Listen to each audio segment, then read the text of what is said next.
오늘 말씀 요한계시록 13장 11절부터 18절까지의 말씀입니다.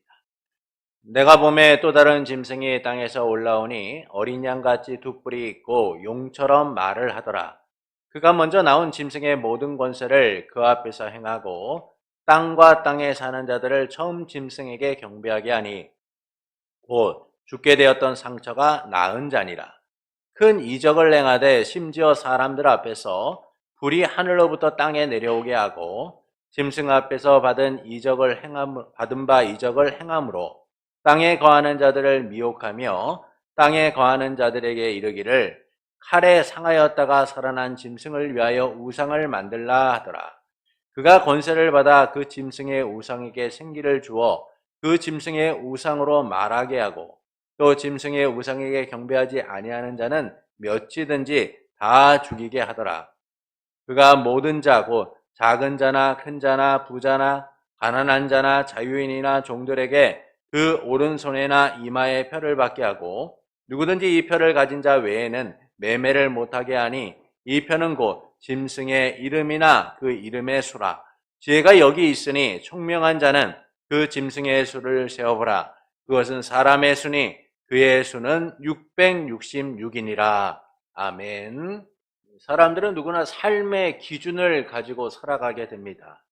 그런데 삶의 기준이 사라진다면 언제나 위기와 어려움을 겪게 되죠. 또한 그 기준이 옳지 않으면 더 큰 위기를 맞이하게 됩니다. 그래서 삶의 바른 기준을 가지고 살아가는 일들이 매우 중요하게 되죠. 특히 성도에게 이 기준은 무엇보다 중요합니다. 우리가 살아가는 이 종말의 시대는 끊임없는 사탄의 유혹과 공격으로 인해 위기를 맞고 있으니까요. 세상은 우리의 기준을 무너뜨려서 세상의 기준을 받아들이라고 요구하고 있어요. 그런데도 언제나 말씀으로 분별하며 말씀을 기준으로 살아가는 성도 여러분, 말씀대로 사는 삶이 힘들지만 이 삶을 통해 우리는 세상을 이기게 될 겁니다. 이 확신과 믿음으로 말씀대로 살고자 예배하는 성도 여러분을 예수님의 이름으로 축복합니다. 바다에서 올라온 짐승은 사탄의 권세를 받아서 하나님과 하늘에 사는 자들을 모독하고 성도와 싸워 이기게 되죠. 이 때문에 짐승은 모든 족속과 백성과 언어와 나라를 다스리고 경배를 받게 됩니다.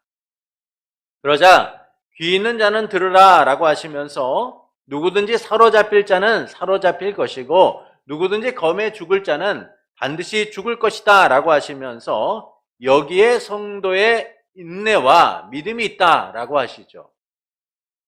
이는 하나님과 그리스도를 모방하는 용과 짐승으로 인한 환난에서 성도는 어떻게 싸워야 하는가를 알려주고 있습니다.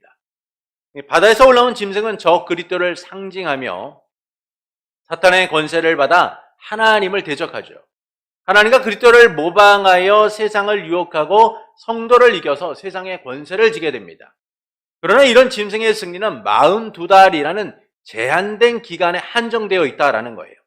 이 기간 동안 성도의 고난은 달라지지 않게 말씀은 인내와 믿음으로 견디라, 이기라 라고 말씀하고 있습니다. 짐승이 이기는 것처럼 보여도 결국 성도가 승리하게 될 것이기 때문이죠. 그래서 고난의 시대, 핍박의 시대, 이 종말의 시대를 살아가는 성도는 인내와 믿음으로 살아가야 된다라고 말씀합니다. 그리고 본문은 땅에서 올라온 짐승에 대하여 말씀합니다. 사도 요한은 다른 짐승이 땅에서 올라오는 모습을 보게 돼요. 이 짐승은 어린 양과 같이 두 뿔이 있고 용처럼 말을 합니다. 처음 짐승의 모든 권세를 행하고 땅과 그 안에 사는 자들을 처음 짐승에게 경배하도록 하죠. 또 큰 이적을 행하는데 사람들 앞에서 불이 하늘에서 땅에 내려오게 하는 등 이런 표적들을 행해서 사람들을 미혹하여 칼에 상하였다가 살아난 짐승을 위하여 우상을 만들도록 합니다. 그리고 땅의 짐승은 우상에게 생명을 주어서 말하게 하고 우상에게 경배하지 않는 자들을 죽이죠. 또한 땅의 짐승은 모든 자, 곧 작은 자나 큰 자나 부자나 가난한 자나 자유인이나 종들에게 오른손에나 이마에 표를 받게 하였고 그 표를 가진 자 외에는 매매를 하지 못하도록 만듭니다. 이 표는 짐승의 이름으로, 짐승의 이름, 그 사람의 수인데 666이다 라고 말씀을 하죠. 이를 통해서 말씀하시는 바는 무엇일까요? 유혹하기 위해서는 사람들의 시선을 한 번에 끌 만한 이 말이나 행동을 하게 됩니다. 그래야 가장 효과적이니까요. 그래서 누군가를 유혹하려고 할 때는요, 그들의 마음과 시선을 끌어당길 만한 말이나 행동을 하게 되는 거예요. 이런 말과 행동에 사람들은 쉽게 넘어가거나 잘못된 선택을 하게 되는 겁니다. 뱀은 한가롭게 보내던 하와에게 다가와 하나님이 진짜 너희에게 동산 모든 나무의 열매를 먹지 말라고 하였느냐라고 질문을 던집니다. 이에 여자가 동산나무의 열매는 우리가 먹을 수 있으나 동산 중앙에 있는 나무의 열매는 하나님께서 먹지도 말고 만지지도 말라, 너희가 죽을지도 모른다고 하셨어 라고 하죠. 그러자 뱀은 너희가 절대로 죽지 않아, 그것을 먹는 날에는 너희의 눈이 밝아져 너희가 하나님과 같이 되어 선악을 알게 될 것이다 라고 합니다. 그 순간 망설이고 주저앉던 여자의 마음과 시선이 빼앗기게 되죠. 뱀의 유혹에 넘어져 버린 거예요. 여자는 아름답게 아무렇지도 않게 보았던 나무가 그 순간 먹음직도 하고 보기에 아름답고 지혜롭게 할 만큼 탐스러움을 느끼게 됩니다. 그래서 그녀는 주저하지 않고 열매를 먹고 자기 남편에게도 주게 되죠. 하나님의 말씀대로 살아야 될 하나님 나라 백성이 하나님께 반역을 하고 하나님의 뜻을 어기는 죄를 짓게 된 거예요. 이처럼 사람들은요, 유혹의 말과 행동에 쉽게 넘어가게 됩니다. 마음과 시선을 빼앗겨서 분별하지 못하고 넘어가게 되죠. 본문에서도 땅에 올라온 짐승으로 인하여 사람들이 유혹받게 됩니다. 짐승은 처음 짐승의 모든 권세를 행하며 땅과 땅에 사는 사람들에게 처음 짐승을 경배하도록 만들죠. 불이 하늘로부터 땅에 내려오는 등 여러 이적을 행해서 사람들을 유혹합니다. 그리고 사람들에게 처음 짐승을 위하여 우상을 만들어 경배하도록 만들죠. 또한 모든 자, 곧 작은 자나 큰 자나 부자나 가난한 자나 자유인이나 종들의 오른손이나 이마에 표를 받게 하여서 사거나 팔 수 있도록 매매할 수 있도록 만듭니다. 이처럼 땅에서 올라온 짐승은 사람들을 유혹하여 이용하는 등 자기의 목적을 위해 힘쓰게 되죠.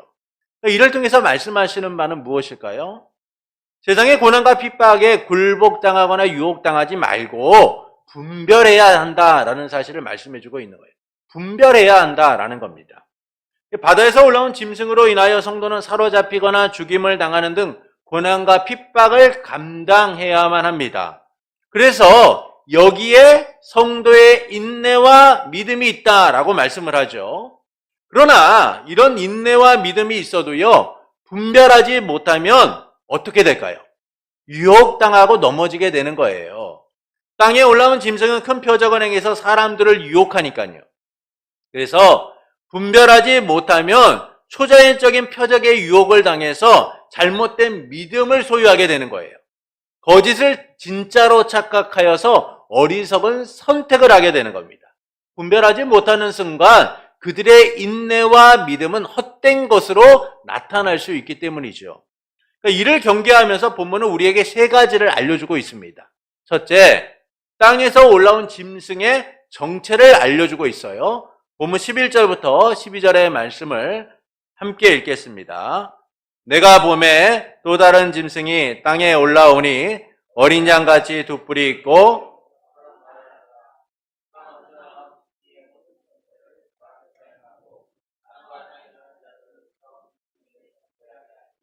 곧 죽게 되었던 상처가 나은 자니라.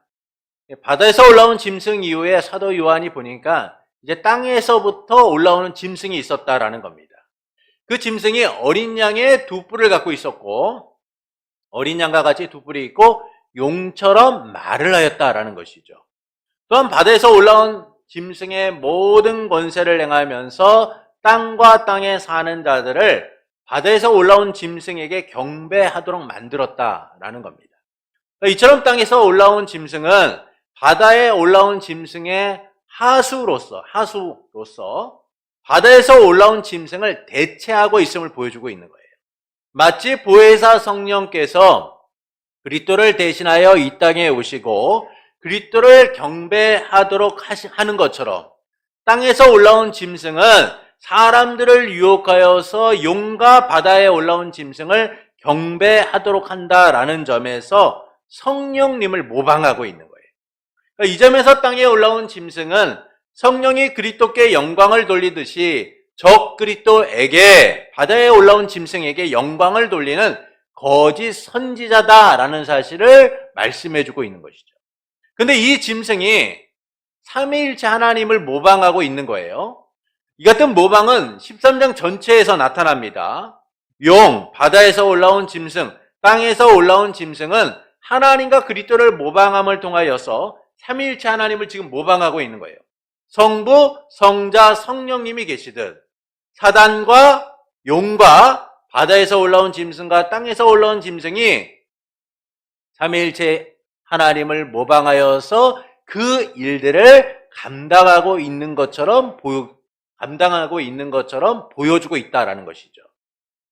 이후에도 하나님과 그리스도를 모방하고 있다라는 사실을 계속 본문 13장은 보여주고 있다라는 거예요.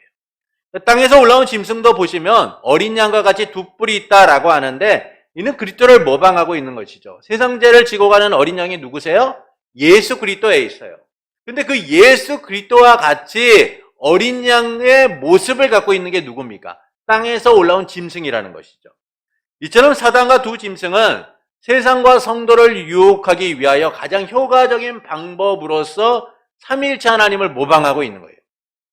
여러분, 오늘날 이단들을 보십시오. 이단들이 뭔가 새로운 것들을 가지고 나와서 성도들을 유혹합니까? 그들이 주장하는 최고의 정점이 뭐예요? 하나님이다, 예수님이다, 성령님이다. 그들이 그렇게 이야기하고 있지 않습니까? 그러면서 사람들을 유혹하고 있는 것이죠. 그럼에도 불구하고 많은 이들이 거짓 하나님, 거짓 성령님, 거짓 예수님을 믿고 살아가고 있다는 거예요. 왜 이런 일들이 가능합니까? 삼위일체 하나님을 모방하는 일들이야말로 가장 효과적인 방법이기 때문이에요. 사단이 우리를 넘어뜨릴 수 있는 가장 효과적인 방법이기 때문입니다. 그래서 사단은 삼위일체 하나님을 모방하여서 성도들을 유혹하고 세상을 유혹하고 있다라는 것이죠. 또한 사단의 전략은 말씀의 왜곡으로 나타나고 있어요.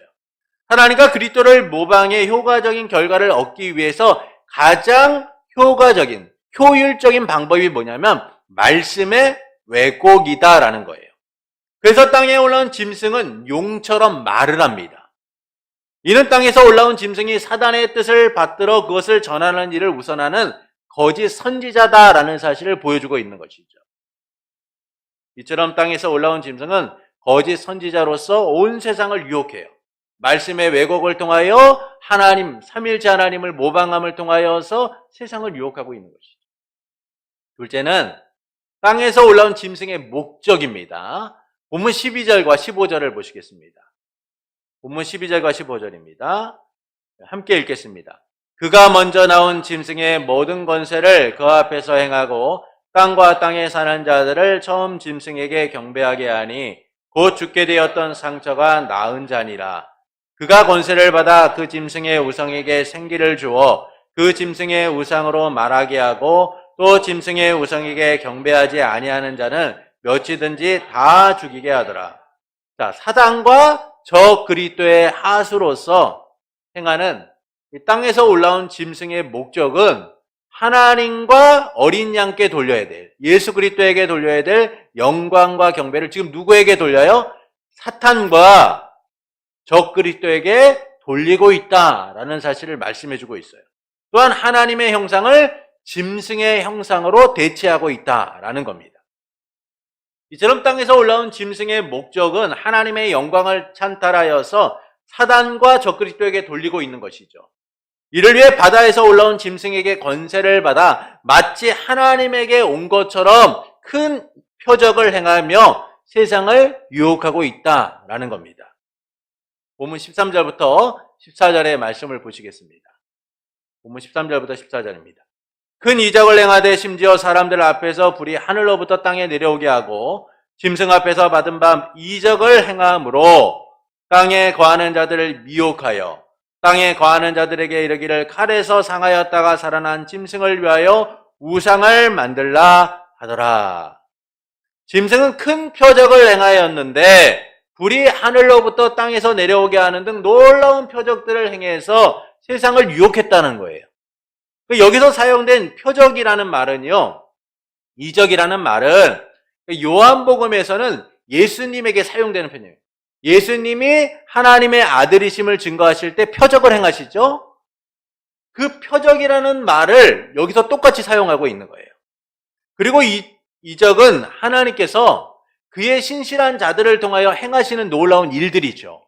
그래서 우리가 구약 성경에 보면은 모세라든지 또는 여러 선지자들이 하나님의 이적을 행함을 통하여서 하나님과 같은 분이 없다라는 사실을 나타내잖아요. 이처럼 이적은 하나님께서 하나님 되심을 나타내는 아주 중요한 도구로서 사용하는 일이었다라는 겁니다. 또한 불이 하늘로부터 땅에 내려오게 하였다라는 것은 하나님에게서 온 표적이다라는 사실을 우리에게 알려주고 있는 거예요. 엘리야는 하늘에서 불이 내리도록 기도하여서 바알의 선지자 450명과의 대결에서 승리를 거두게 되죠. 또한 예수님께서 사마리아인의 마을에서 배척을 받게 되었을 때 제자 야고보와 요한이 불이 하늘에서 내려 이 사람들을 모두 태워버리라고 하면 어떻겠습니까? 라고 얘기해요. 이처럼 불이 하늘에서 내려온다라는 것은 단순한 이적을 이야기하는 것이 아니라 하나님의 역사다라는 사실을 말해주고 있는 거예요. 근데 그 일을 지금 누가 하고 있는 거예요? 땅에서 올라온 짐승이 그 일을 행하고 있는 거예요. 마치 그 일이 하나님에게서 온 것처럼 큰 표적을 행하면서 세상을 유혹하고 있다라는 겁니다. 마땅히 하나님께 돌려야 될 영광을 찬탈하고 있는 것이죠. 이처럼 거짓 선지자의 역사는 분별하기 어려울 정도로 초자연적인 표적을 통하여 사람들을 유혹해요. 오늘날 신비주의라든지 많은 은사를 주장하는 이들을 보십시오. 그들 가운데 일어난 놀라운 역사들을 보세요. 근데 그 일들을 보고 사람들이 저거는 사단에게서 온 거야, 저거는 악한 거야 라고 말하는 사람들이 있나요? 그것들을 경험하고 느꼈던 사람들은 대부분 하나님이 내게 은혜를 베푸셔서 하나님에게서 온 거다라고 그렇게 믿는다는 거예요. 근데 그런 일들이 어디서도 일어나요? 이단들에게서도 일어나고 잘못된 신앙을 갖고 있는 이들에게서도 비일비재하게 일어나고 있어요. 왜 그런 일이 일어납니까? 성도를 넘어뜨리기 위한 사단의 효과적인 전략이기 때문이에요. 그래서 하나님을 모방하고 있는 것이죠. 그리스도를 모방하고 있는 거예요. 그 모든 일이 하나님에게서부터 온 것처럼 우리를 유혹하고 세상을 속이고 있는 거예요. 이처럼 거짓 선지자의 역사는 분별하기 어려울 정도로 초자연적인 표적으로 세상의 사람들을 유혹하는 거예요. 하나님의 형상을 우상으로 대체하고 그 영광을 찬탈하려는 악한 의도 속에서 그 일을 행하고 있다는 겁니다. 이 악한 의도에 유혹당한 이들은 짐승의 우상에게 경배하며 그 표를 받게 되죠. 본문 15절부터 17절의 말씀을 보시겠습니다. 함께 읽겠습니다. 그가 권세를 받아 그 짐승의 우상에게 생기를 주어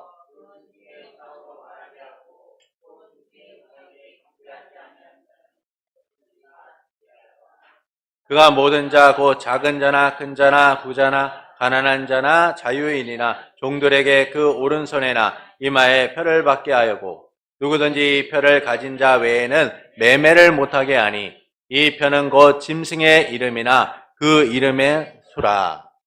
짐승의 우상에게 경배하는 자들은 오른손이나 이마에 표를 받게 돼요. 그렇지 않으면 죽임을 당하게 됩니다.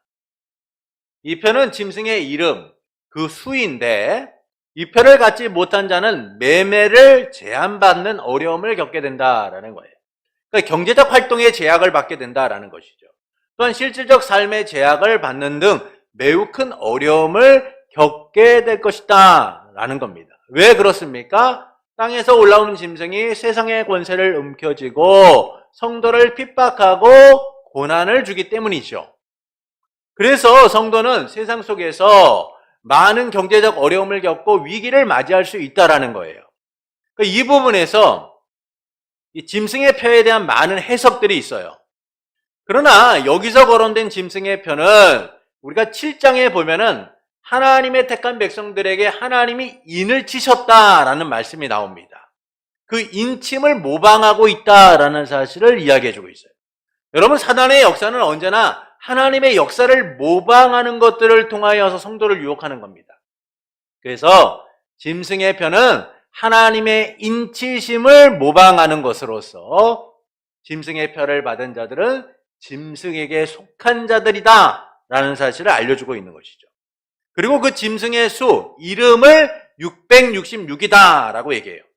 이 666에 대하여서 여러 해석이 분명 많습니다. 도대체 666이 어떻게 나온 것이냐? 그래서 이것을 전통적인 로마의 방식, 여러 가지 방식으로서 해석하려고 해요. 그런데 아직도 이 666이 어떻게 나온 숫자인지를 정확하게 이야기하지 못해요. 어떤 기준에서 이것을 기록했는지는 아직도 해석이 분분합니다. 그러나 당시의 사람들에게 이 666은 쉽게 이해되는 말씀이었을 거예요. 우리가 여기서 이 666의 의미가 무엇인가에 집중하기보다는 종말의 시대 성도가 하나님의 인침을 받고 사는 것과 달리 짐승의 표를 받고 사는 자들이 있다라는 사실을 우리가 기억해야 된다라는 겁니다. 그래서 666이 뭐냐? 여러분, 이걸 고민할 필요가 있는 게 아니라 종말의 시대를 살아가는 성도들은 하나님의 인침을 받은 반면에 세상은 짐승의 표를 받고 살아가고 있다라는 사실을 우리가 기억하면서 하나님의 말씀대로 살아가는 삶이 되어야 된다라는 것이죠. 그리고 짐승은 끊임없이 성도를 유혹하고 핍박하여 어떻게든 이 짐승의 표를 받도록 하려고 한다라는 겁니다. 그래서 13장은 마지막으로 어떻게 성도가 이 세상의 고난과 핍박에 굴복하거나 유혹당하지 않고 살 수 있는가를 당부해요. 당부하면서 끝을 냅니다. 셋째, 성도를 향한 메시지죠. 본문 18절을 보시겠습니다. 함께 읽겠습니다. 지혜가 여기 있으니 총명한 자는 그 짐승의 수를 세어보라. 그것은 사람의 수니 그의 수는 666이니라. 자, 짐승의 우상을 섬기고 짐승의 표를 받고 살아가는 세상에서 성도를 향해 말씀은 뭐라고 얘기해요? 지혜가 여기 있으니 총명한 자는 그 짐승의 수를 세어보라. 영적 분별력을 가지라는 거예요. 세상이 이게 옳은 것 같아, 저게 옳은 것 같아, 여기에 하나님의 역사가 있는 것 같아, 아무리 이야기를 해도 영적으로 분별하여서 잘못된 길에 빠지지 않도록 하라라고 말씀해주고 있는 겁니다. 분별하지 못하면 짐승의 표인지조차 모른 채 그것을 받고 살아가게 되는 거예요. 그래서 성도는 지혜롭게 세상을 분별해야 함을 알려주는 겁니다. 짐승에게 속한 자인지를 분별하여서 악한 길로 빠지지 않도록 해야 된다는 것이죠. 짐승은 온갖 술수와 방법으로 성도를 유혹하니까요. 이 세상을 유혹하고 있으니까요. 마치 진짜인 것처럼 유혹하기에 지혜롭게 영적 분별력을 가지지 못하면 넘어지게 되어 있는 거예요. 그래서 주님은 지혜를 가지고 분별하라 라고 말씀합니다. 사도 요한은 요한일서 4장 1절에서 다음과 같이 말씀하죠. 사랑하는 자들아, 영을 다 믿지 말고 오직 영들이 하나님께 속하였나 분별하여라. 많은 거짓 선지자가 세상에 나왔습니다. 영이 하나님께 속했는지를 분별하라는 겁니다. 왜 그렇습니까? 많은 거짓 선지자가 땅에서 올라온 짐승이 세상에 나왔기 때문이다라는 것이죠. 그 짐승들이 오늘날 많은 성도들을 유혹하고 있는 거예요. 우리나라만 해도 얼마나 많은 이단들이 있습니까? 세계 곳곳에 보세요. 얼마나 많은 이단들이 있나요? 여러분, 땅에서 올라온 짐승들, 거짓 선지자와 같은 이들로 인하여 많은 이들이 유혹당하고 넘어지고 있고 지금도 잘못된 길로 가고 있다라는 것이죠. 그래서 주님은 우리에게 하나님께서 온 영인지를 분별하라 라고 말씀하는 거예요. 또한 사도 바울은 로마서 12장 2절에서 이렇게 말씀합니다. 우리 말씀을 같이 읽겠습니다. 너희는 이 세대를 본받지 말고 오직 마음을 새롭게 함으로 변화를 받아 기뻐하시고 온전하신 뜻이 무엇인지 분별하도록 하라. 성도는 하나님의 뜻을 분별해야 돼요. 세상을 분별하고 하나님의 뜻을 분별함을 통하여 우리가 온전히 하나님 앞에 드려지는 삶인가, 하나님 앞에 온전히 나아가고 있는가를 항상 분별해야 된다는 겁니다. 그것이 종말을 지혜롭게 살아가는 방식이며 유혹에 빠지지 않는 길이니까요. 눈에 보기에 좋은 대로 선택해서는 안 된다는 거예요. 거짓은 언제나 진짜처럼 사람들을 유혹하니까요. 주 예수 그리스도께서 다시 오실 때가 더욱 가까이 다가오는 이 시대에 사단과 그의 하수의 계략은 날로 더하게 될 겁니다. 그들의 날이 얼마 남지 않았기에 더욱더 그 몸부림은 더할 거예요. 그래서 우리가 상상할 수 없을 정도로 놀랍게 세상이 우리를 유혹하고 있는 것을 보게 될 겁니다. 모두가 속을 수밖에 없을 정도로 놀라운 표적들이 나타나게 될 거예요. 그러나 여러분 속지 말아야 합니다. 지혜롭게 영적 분별력을 가지고 주님이 다시 오실 그날을 기다리며 살아야 하는 것이죠. 분별하지 못하면 넘어지고 힘든 날을 보내게 되어 있어요. 하나님께서는 분명히 그분에게 속한 자는 누구도 빼앗아갈 수 없다라고 말씀하셨어요. 우리의 구원은 확정되어 있습니다. 우리의 구원은 변하지 않아요. 그러나 우리가 사는 날 동안에 하나님의 뜻을 분별하지 못하고 살아가면 하나님의 인도하심 속에서 형통하고 편안한 길을 사는 것과 다르게 더욱더 고통스럽고 아픈 길을 갈 수밖에 없다는 거예요. 우리의 잘못된 선택은 우리의 날을 더욱더 힘들게 하고 어렵게 만들 뿐이에요. 그래서 우리는 하나님 앞에서 구원함은 받지만 각자의 행위에 대해서는 책망을 받게 되어 있는 것이죠. 그러므로 우리는 지혜롭게 영적으로 분별하여서 구원하신 은혜에 반응하는 삶이 되어야 하는 거예요. 하나님이 우리에게 주신 날에 유혹당하지 않도록 분별해야 하는 겁니다.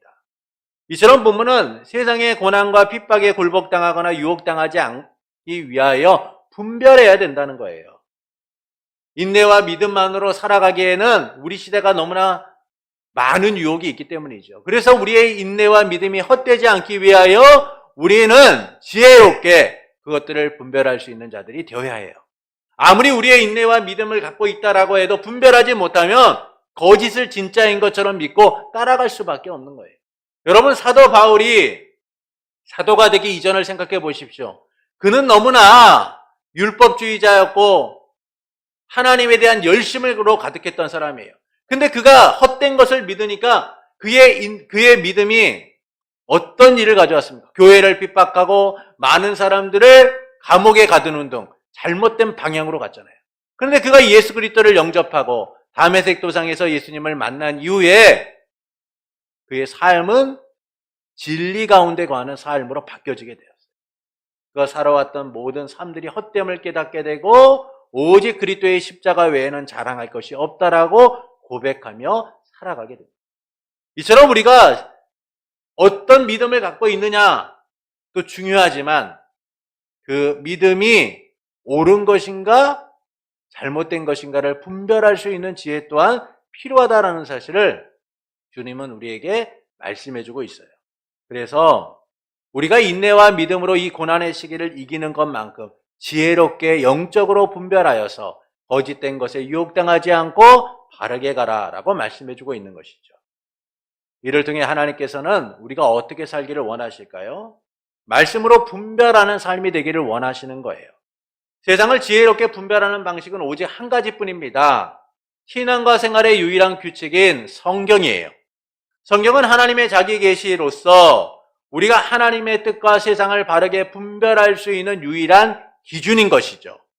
그래서 날마다 하나님의 말씀대로 말씀을 바르게 듣고 읽고 순종하는 삶이 되어야 되는 거예요. 말씀을 통하여 세상을 보고 말씀을 통하여 나아갈 길을 바라볼 수 있어야 하는 겁니다. 말씀으로 보고 말씀으로 살지 못하면 세상의 유혹에 넘어지고 쓰러지게 되어 있는 거예요. 가짜를 진짜처럼 믿고 세상에 혼합된 채 살아가게 되는 겁니다. 그래서 우리는 이 세상을 지혜롭게 분별할 유일한 기준, 말씀으로 돌아가서 말씀으로 무장되어야 하는 거예요. 그러나 우리는 성경을 바르게 이해하고 받아들이기보다는요, 잘못된 해석과 이해를 가지고 살아갈 때가 참 많아요. 그것은 내 생각과 기준으로 말씀을 이해하고 적용하기 때문이죠. 말씀의 이해와 적용은 언제나 하나님의 편에서 이루어져야 돼요. 하나님이 어떻게 말씀하고 계신가? 하나님이 이 말씀을 통하여 내게 어떤 삶을 요구하고 계시는가를 바라봐야 되는데, 내 상황과 처지와 환경으로서 말씀을 이해하려고 하는 거예요. 그러다 보니까 하나님의 말씀을 내 생각과 기준대로 깨어서 맞춰서 적용하고 살아가다 보니 하나님의 말씀과는 반대의 상황, 하나님의 말씀과는 다른 길을 가지고 살아가게 되는 것이죠. 분명히 하나님께서는 우리의 생각과 기준을 차단한 채 하나님의 뜻과 하나님의 말씀만이 우리의 삶의 기준이 되도록 만드셨어요. 그런데 우리는 어떻게 살아갑니까? 하나님의 말씀은 뒤로 한 채 내 생각과 기준을 우선하여서 말씀을 갖다가 이용하려고만 하는 것이죠. 아론의 두 아들 나답과 아비후는 제사장으로서 향로에 불을 드리는 아주 중요한 일을 하고 있었어요. 그러던 어느 날 그들이 각기 향로를 가져다가 하나님이 명령하지도 않은 다른 불을 담아 하나님 앞에 분향했다가 죽게 됩니다. 그들은 다른 불을 드리는 일에 대하여 어떤 결과가 가져올지 그렇게 고민하지 않았을 거예요. 죽게 될 거라고 생각했다면 그들이 어떻게 다른 불을 드릴 수가 있었겠습니까? 그러나 그들은 그것을 생각하기에 괜찮다고 여겼을 거예요. 이 정도의 불을 드리는 것도 괜찮지 않을까? 이 불을 드리는 것이 무슨 문제가 되겠어? 두 형제는 그렇게 생각했을 겁니다. 하나님이 이 불을 드리라고 하셨는데 다른 불 드린다고 해서 어떤 문제가 생기겠어? 괜찮을 거야. 아무런 문제가 없을 거야. 그리고 그들은 그 불을 드렸어요. 그리고 하나님 앞에서 죽게 되죠. 하나님의 명령과 규칙을 무시한 채 다른 불을 드린 겁니다. 아무런 두려움도 없이 꺼리낌도 없이 자기들의 생각과 기준을 가지고 하나님의 말씀을 위반한 것이죠. 이 일로 그들은 심판을 받게 돼요. 나답과 아비후만이 아니죠. 하나님의 마음에 합했던 다윗도 어땠습니까? 언약궤를 옮기는 과정에서 자기의 기준과 생각만으로 하나님의 말씀을 어긴 채 새로 수레를 만들어서 그 위에 언약궤를 옮기려고 했다가 우사가 죽는 일을 경험하게 되죠. 이처럼 하나님의 말씀을 이해하고 적용하는 것을 내 편에서 하게 되면 문제가 돼요. 내 편에서 하나님의 말씀을 적용하고 내 편에서 하나님의 말씀을 이해하게 되면 큰 문제가 되는 겁니다. 그런데도 여전히 우리는 하나님의 말씀을 내 생각과 기준으로 이해하고 받아들이려고 해요. 어떤 분들에게 그런 말씀을 드려요. 하나님의 말씀이 이렇다라고 말씀합니다. 이렇게 하나님의 말씀대로 살아가야지 않겠습니까? 라고 얘기하면 그들은 그렇게 얘기해요. 제가 생각하기에는 다른데요? 저는 그렇게 믿지 않아요. 저는 말씀을 보고 이렇게 이해합니다. 라는 말을 너무나 쉽게 하죠. 왜 그런 이야기들이 나옵니까? 왜 그런 말들을 사람들은 아무렇지도 않게 이야기할까요? 내 상황과 형편을 가지고 하나님의 말씀을 적용하려고 하기 때문이에요. 자기의 감정을 따라서 오늘 이 말씀이 은혜가 되니까 이 말씀이 내게 주신 말씀이구나 그렇게 붙들고 살아가는 거예요. 그러다 보니까 하나님의 말씀대로 분별하여 살아가는 것이 아니라 하나님의 말씀을 내 기준대로 가지고 살아가다 보니까 문제가 생기는 거예요. 하와가 뭐라고 얘기했습니까? 하나님이 죽을지도 모른다고 하셨어 라는 거예요. 여러분, 우리가 하나님, 내 생각과 기준으로서 내 형편과 내 상황으로서 하나님의 말씀을 적용하고 이해하는 순간 그 말씀의 왜곡들이 일어나기 시작하는 거예요. 그런데 우리는 그 두렵고 떨리는 일들이요, 아무렇지도 않게 해요. 분명히 하나님은 하지 말라라고 말씀하셨음에도 불구하고 그럴지도 몰라라고 우리는 이해하고 살아가는 것이죠. 하나님의 말씀이 무엇을 말씀하는지 분별하지 않고 상황과 환경을 우선하여 말씀을 적용하려고 하다 보니까 거짓에 현혹되거나 거짓에 우선하는 삶을 살아가게 되는 거예요. 그래서 우리는 항상 말씀을 바르게 이해하고 분별해야 합니다. 하나님의 뜻을 우선하고 그 뜻에 순종하는 삶이 되어야 돼요. 그렇지 않으면 옳고 그름을 바르게 이해하지 못한 채 잘못된 선택을 하게 되는 거예요. 우리가 살아가는 세상은 말씀으로 분별하지 않으면 힘든 세상이기 때문입니다. 지금도 얼마나 많은 이단들이 말씀을 왜곡하며 성도를 유혹합니까? 또한 잘못된 복음이 교회 안에 퍼지고 있음에도 이를 분별하지 못한 채 그냥 아멘 아멘 외치고 살아가는 성도들이 얼마나 많습니까? 분명 교회 안에서 부조리하고 악한 일들이 아무렇지도 않게 일어나고 있음에도 불구하고 하나님의 말씀대로 살아가지 못하고 있음에도 불구하고 아무런 문제의식도 갖지 못한 채 그냥 묵인하고 외면한 채 살아가고 있는 많은 이들을 보게 되죠. 그래서 우리는 말씀으로 분별하고 말씀으로 싸워 이겨야 돼요. 여러분 에베소 6장에 보면 하나님의 전신갑주를 입으라라고 얘기합니다. 그런데 그 전신갑주 대부분은요 보호장비예요. 다 보호장비입니다. 적이 우리를 공격할 때 어떻게 우리를 보호해야 되나? 구원의 투구와 믿음의 방패와 평화의 복음의 신을 신고 다 보호장비예요. 그런데 딱 하나 공격의 장비가 있어요. 하나님의 말씀, 곧 성령의 검을 가지라. 세상을 싸워 이겨나갈 수 있는 방법은요, 말씀을 붙드는 거예요. 말씀으로 세상을 분별하는 겁니다. 말씀으로서 살아가는 거예요. 그때에만 우리가 세상을 이겨나갈 수 있는 거예요. 베레아에 있는 성도들은 너그러워서 간절한 마음으로 말씀을 받아 이것이 그러한가 날마다 성경을 상고하였다라고 얘기해요. 여러분 이처럼 우리도 언제나 말씀을 받을 때에 그 말씀이 옳은가 그른가를 항상 상고해야 돼요. 항상 그 말씀을 붙들고 봐야 되는 거예요. 그것이 지혜 있는 성도의 삶이고 세상을 이기는 삶이에요. 교회가 교회됨을 이루는 방법인 거죠. 목사님 제가 잘못된 것을 전했을 때에 여러분이 말씀을 붙들고 있다면 이야기할 거예요. 목사님 그거 잘못된 겁니다. 목사님 말씀 잘못 전하신 것 같아요 라고 얘기할 거예요. 그런데 제가 잘못된 것을 전하고 있음에도 불구하고 여러분이 말씀을 제대로 분별하지 못하면 그냥 아멘 하고 끝나는 거예요. 그리고는 앞을 보지 못하는 시각장애우가 사람들을 이끌고 가는 것처럼 우리 함께 저 낭떠러지로 가고 있는 것이죠.